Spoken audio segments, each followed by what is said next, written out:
Tapos na ang undas pero hindi pa rin daw nakakadalaw si Elmo Magalona sa puntod ng kanyang amang si Francis Magalona. Narito ang unang chika.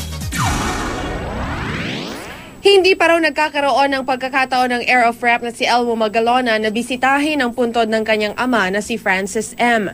Nagbigay daan daw kasi sila sa mga tagahanga ng kanyang yumaong ama na gustong masilayan ang puntod nito.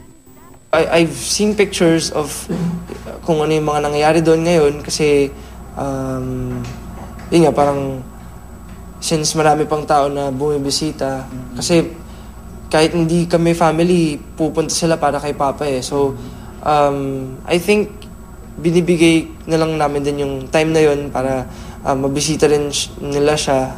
Tapos kami, pupunta na lang kami maybe later on.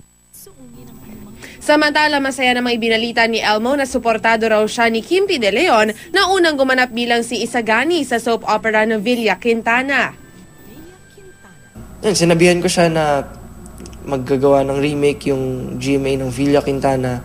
Tapos ako yung magiging bagong Isagani. Tapos ang reaction naman niya, sobra siyang natuwa. Kasi nga, ano siya eh, cadaver cards niya si Papa eh.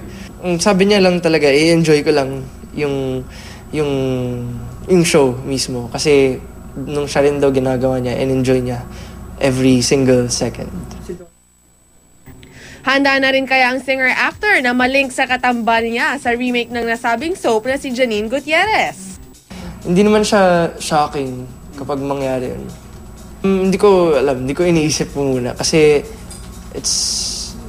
mas kailangan ko mag-focus muna sa Villa Quintana.